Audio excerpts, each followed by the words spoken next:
School holidays டைம்ல நமக்கு ஒரு நல்லது நடக்குதுன்னா, அது தூங்குற டைம் தான். அது நமக்கு மட்டும் இல்ல, குட்டீஸ்க்கும் தான். அதனால குட்டீஸும் நல்லா தூங்குனாங்க. எழுந்திரிச்சது லேட் தான்.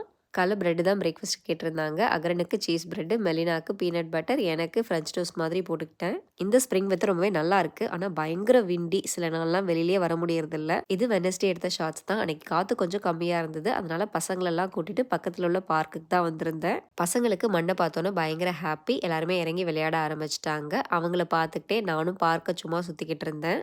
இந்த பார்க்ல ஒரு சின்ன பர்த்டே கேக் கட்டிங், கேதரிங் எல்லாமே இருக்கும். இன்னைக்கு ஒரு வயசான ஃப்ரெண்ட்ஸ் கேங்க தான் பார்த்தேன். எல்லாருமே லேடீஸ் தான். எல்லாருமே ஒரே கலர்ல ட்ரெஸ் அப் பண்ணிக்கிட்டு நெறைய ஃபன்னா பேசிக்கிட்டு ஜாலியா உட்காந்து சாப்பிட்டுட்டு இருந்தாங்க. அத பார்க்கும்போது கொஞ்சம் ஹாப்பியா இருந்துச்சு. நம்மளோட ஃபியூச்சர்லலாம் இந்த மாதிரி நடக்குமான்னு யோசிச்சுட்டு இருந்தேன். செம ஆட்டம் பசங்க பார்க்ல. அதனால வீட்டுக்கு வந்த உடனே குளிக்க வச்சுட்டு சாப்பாடு குடுத்தாச்சு.